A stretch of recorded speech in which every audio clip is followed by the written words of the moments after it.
And welcome to Too Old and Too Slow. In this episode, I'm at a very wet Silverstone when driving a Marcus 1800 GT.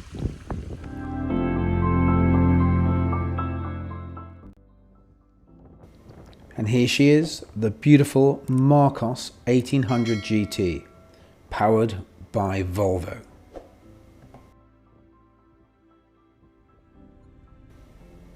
The car's owner, Nigel Edwards, very generously offered me the drive at Silverstone in Equipe Classic Race.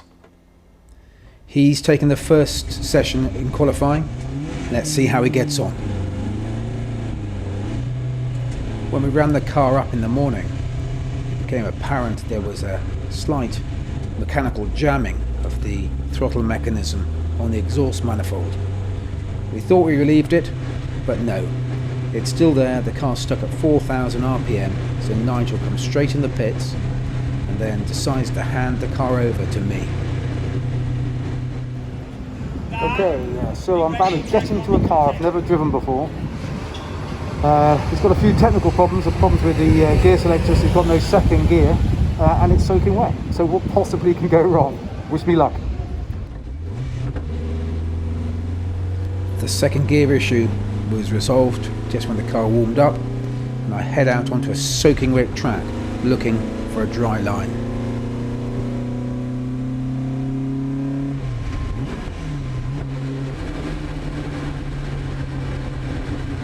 I only have enough time for 3 or 4 qualifying laps, and I'm trying to feel my way into it.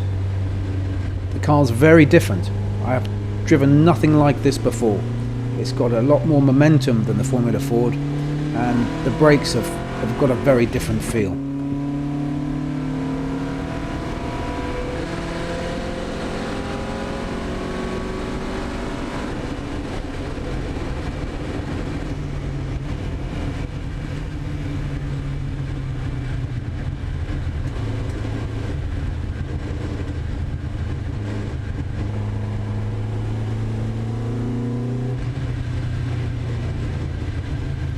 As I settle into my qualifying session, I can see a problem. The car has a heated windshield, but it's only working on the left-hand side, and the drivers sit on the right.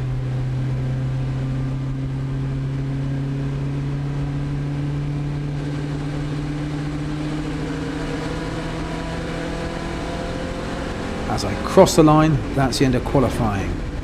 It's been an incredible 4 laps.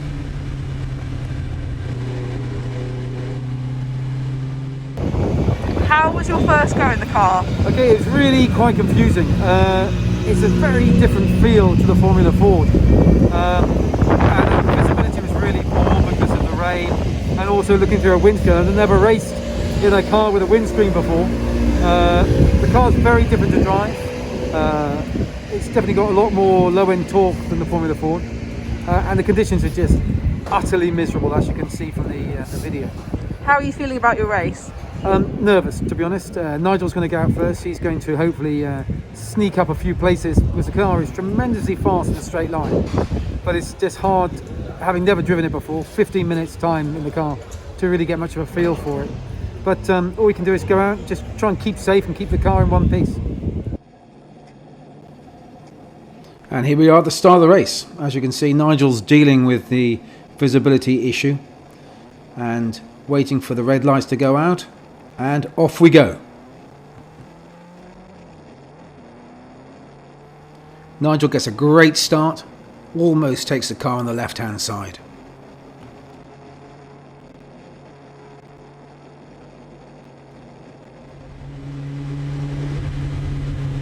Just look at this weather. This really is going to be a battle of endurance. Just got to keep on going and try and keep the car safe.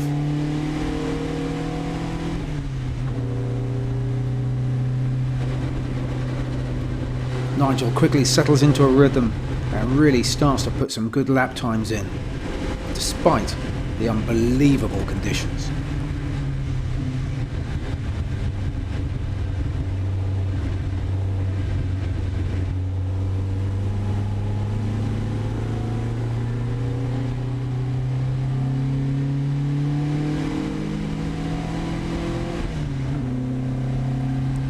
Due to the damp conditions, it's really fogging up, and Nigel has to use a towel to try and clear the windshield so he can see where he's going. So he's going down the straight at over 100 miles an hour.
And all too soon, it's the end of Nigel's stint, and he brings the car safely into the pit lane, and we have to swap the drivers.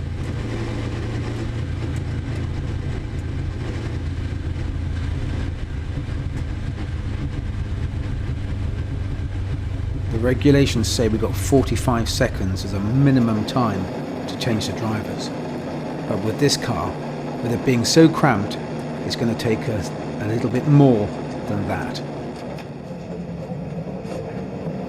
The driver swap is carefully orchestrated. One driver out, next driver in.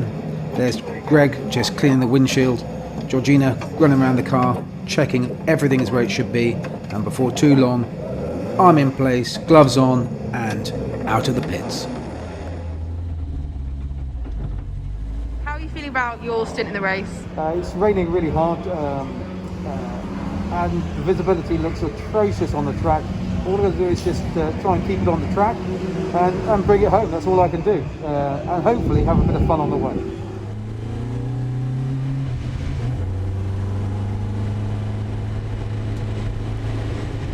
As I leave the pit lane, I'm straight into some traffic. This is going to be a real challenge.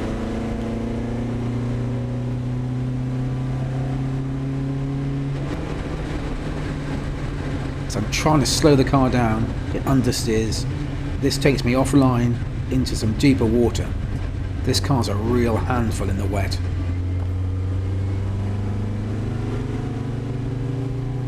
I lost a bit of time there, and the traffic behind seems to come piling past me as I go down the straight. I've really lost a bit of momentum.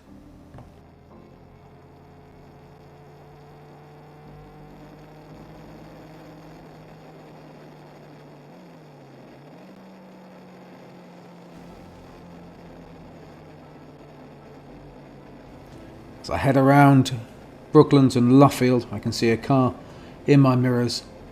He's a quicker car than me, and I think he's going to get past.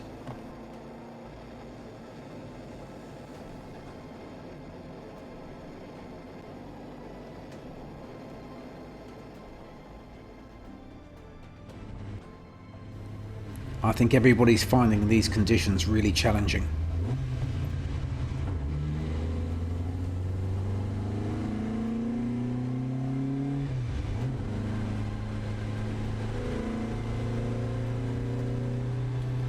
With the collision avoided, I head off down the straight. I'm really enjoying this car. I just wish I could see a bit more.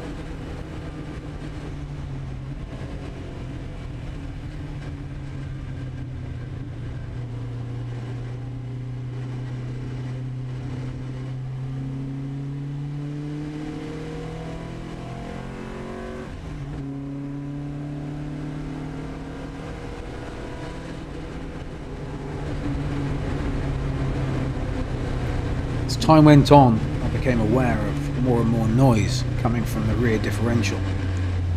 This was definitely slightly worrying, but I think I'm going to press on anyway.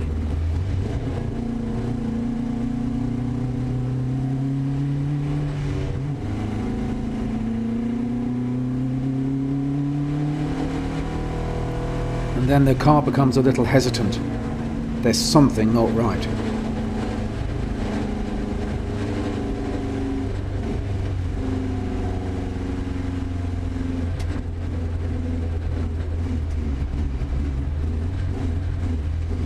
If only I can get the car around 3 corners into the pits.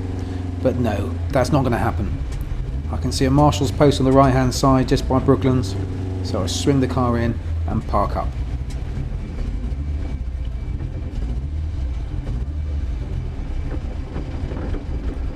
So that's the end of our race.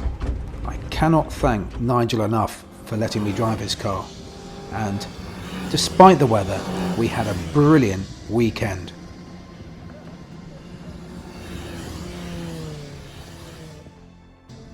So how was your race in the car? It was in some ways slightly disappointing. It was really hard to see out the windscreen. Hopefully the video you can see that. But the car itself was fantastic, and I just love another hour in the car. Unfortunately, we had to retire the car due to technical problems. The rear diff was making a terrible noise, and there was a slight fueling problem as well. So it's not my car, and I think the safest and best thing to do was retire the car. But I had a good few laps, and I felt the pace was coming, and I had more pace available. I just needed a bit more time. But hopefully I'll race it again next year, maybe somewhere where it's slightly warmer and less wet.